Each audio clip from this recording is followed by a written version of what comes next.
Hello and welcome. So in this quick video, I'm going to be discussing the differences between the three most famous martial arts, Kung Fu, Taekwondo, and Karate. Now I'm going to be talking about it at an introductory beginner level so that you can have a better understanding of where each one comes from and what the main focus is in each martial art. Also, near the end of the video, I'm going to talk a little bit about which one is probably the best for self-defense, and also what to expect if you're a beginner and you start going to classes. So before I jump right into it, I'm going to say that I'm in no way a master in any of these martial arts. However, I do have experience in Taekwondo, a little bit in Karate, and a little bit in Kung Fu. I've also lived in China, Japan, and Korea, where all these martial arts originate from. And I also have a background in Chinese medicine, Taoism, which is basically where Kung Fu comes out of. So let's start with Kung Fu. So Kung Fu, if we actually look at the word Kung, we know it as K-U-N-G. It kind of got lost in translation. The more correct pronunciation and spelling is more like Gong Fu, G-O-N-G. It's the same as Qigong, Kung Fu. And the word itself actually means a lot of hard work. So basically, Kung Fu means martial arts that requires a lot of hard work. So Kung Fu originates from China, most famously from the Shaolin temples, where the Buddhist monks are said to have started learning self-defense moves in a way to protect themselves from being beaten up by bandits and their temples being ravaged by bandits and also local militia. So this started as Gong Fu or Kung Fu, and Kung Fu is mainly, from what I understand, it has a lot of acrobatic elements to it. Flips, jumps, spins, all sorts of supernatural kind of activities and feats. A lot of flexibility, and it's very, very diverse. You've got many different kinds of Kung Fu. You've got Wing Chun Kung Fu, which is famous from Bruce Lee. And then you've got more traditional Shaolin Kung Fu, which is more like the ones where you see the dudes wearing robes and like stabbing themselves with spears and stuff like that. So it's a very diverse form of martial arts. It also includes some element of Qigong. Qigong is more of what they call an internal martial art. So they've got external martial arts and then internal martial arts. External martial arts is more focused on the kicking and punching element. It's often very fast, so that's external. And then you've got internal, which is the ability to move the energy or the chi inside your body for enhanced healing, and for all sorts of amazing things you can do with internal Kung Fu or internal martial arts. In Kung Fu as well, they also use a lot of weaponry. Originally, the first weapons were actually just farming utensils, which then they turned into somehow self-defense weapons, which now we call weapons, Kung Fu weapons. So Kung Fu is a very vast martial art, has many elements to it. It's very gymnastic orientated as well, massive flexibility and amazing things. So that's a basic introduction to Kung Fu. The next one I want to talk about is Taekwondo. Taekwondo originated from Korea. The word Taekwondo actually translates as the way of the foot and hand. Now, before, I think it was the 1970s, Taekwondo didn't actually exist. They had their own sort of form of martial arts, which is a combination of many different things in the Orient.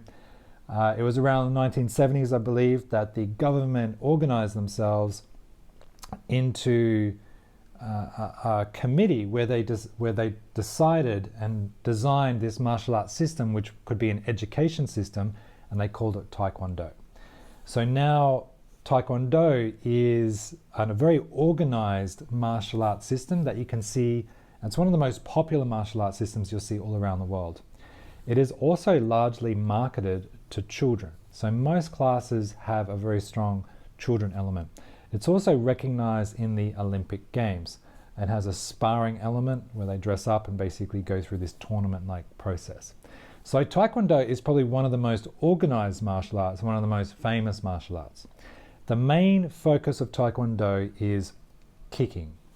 I would say it's about 70 to 80% focus on kicking and only 20 and 30% focusing on punching.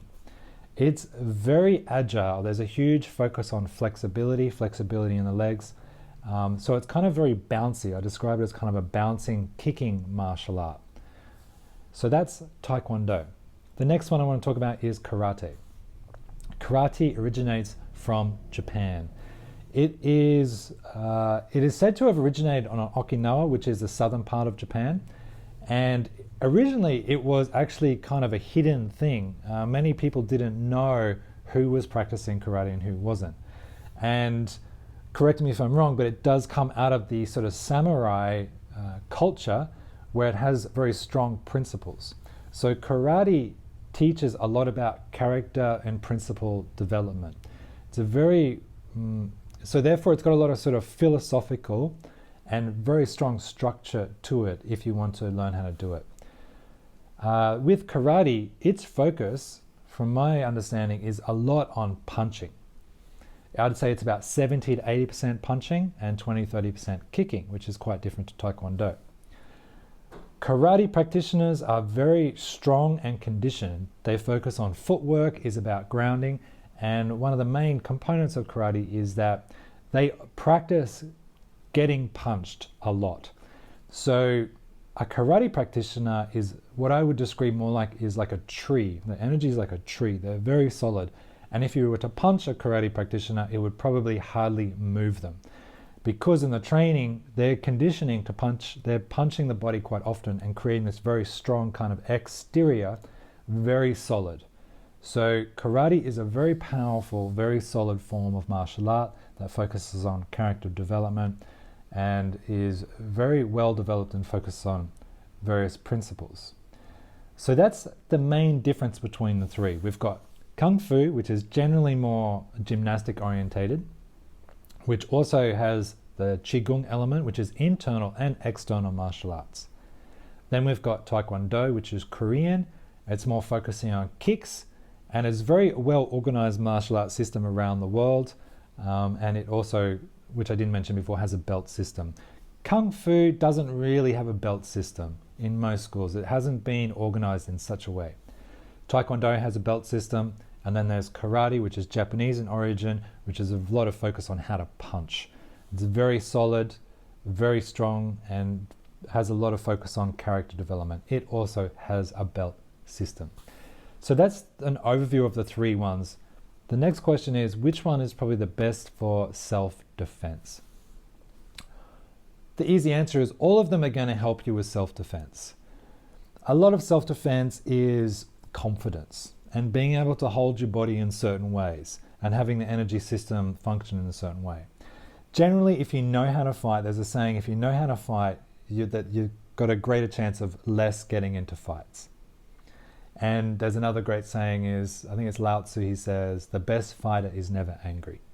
So all these martial arts are really developed at building confidence, strength, and spirit in a way where you can diffuse the situation and avoid fighting.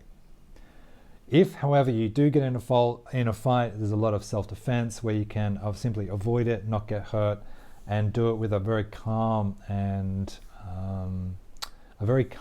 clear mind. So that's actually what these systems are training you to do, essentially. If I was to say which one is the best one for daily life, I'd say karate is a very helpful, useful, and practical martial art, creating that sense of solidity, strength, power, and character development is probably one of the best martial arts you can do to build that ability to be for self-defense. Another martial art which I'll mention here, which is outside this scope, is Brazilian Jiu-Jitsu.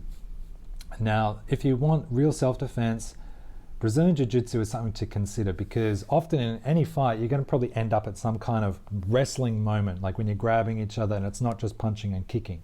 You're actually grappling, and wrestling is definitely in the field of Brazilian Jiu-Jitsu.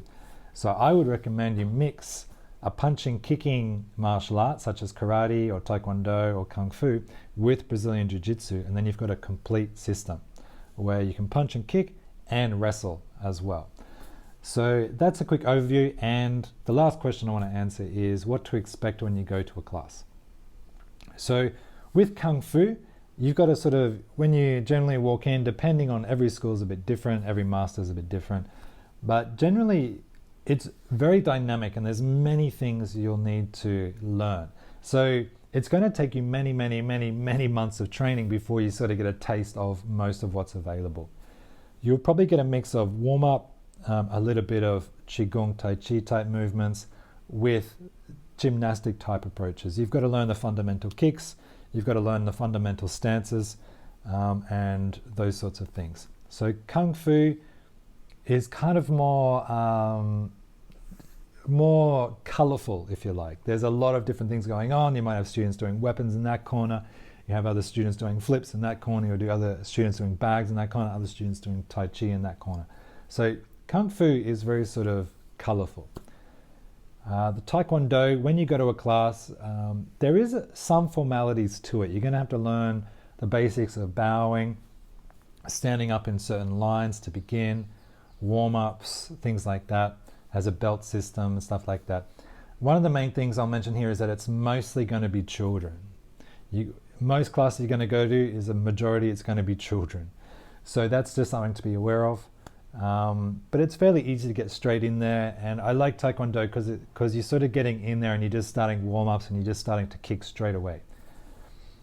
The next one is karate.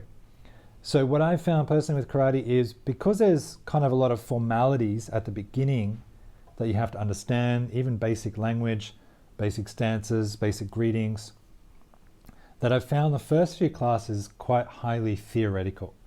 You're going to have to learn the sort of formalities of the martial art. So if we took karate, I wouldn't expect, don't expect to go in there and start kicking and punching a lot of things straight away. It's going to take you quite a while, many weeks, many months of getting through the formalities, going through the basics before it starts getting a bit more diverse. So that's just something to be aware of, is that there's that learning curve at the beginning of karate. With karate, however, that there is quite a few adults that practice, and there's a diverse range of people that practice karate.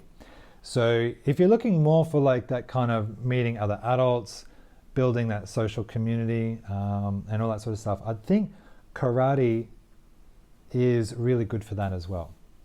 So that's kind of an overview. Also with karate and taekwondo, you'll find those schools pretty much everywhere because it's a very organized martial arts system. And you'll find dojos and training facilities all over the place. Kung Fu is a little less organized. It depends on the master, depends on the school, but it'll be a bit more sporadic about which training school, which style is available and around you. So those are other things to be aware of. So that's a bit of a basic overview of the difference. Kung Fu is more gymnastic orientated, very colorful. Taekwondo is more focused on kicking, jumping, flexibility. And karate is more about punching and being solid, self-defense and being strong. So that's the basics of it. If you have any further questions, let me know. If that was helpful, let me know. And have fun with it. I love martial arts. It's a very strong complement to any yoga. And I definitely find personally, especially with men, that men do need to learn how to manage their energy. Because men by nature are very sort of, we like doing things. We like doing things. We like using our energy. We like moving things about. And if a man doesn't know how to manage his energy and channel his energy into something productive and harmonizing, such as the Oriental martial arts systems, then he can be very destructive and disastrous for the people around him. So I really encourage martial arts training as a way to channel your energy in a healthy way and to build confidence, strength, power, and all those wonderful things as well. So that's it from me. Hopefully that's helpful, and I'll see you next time. Namaste.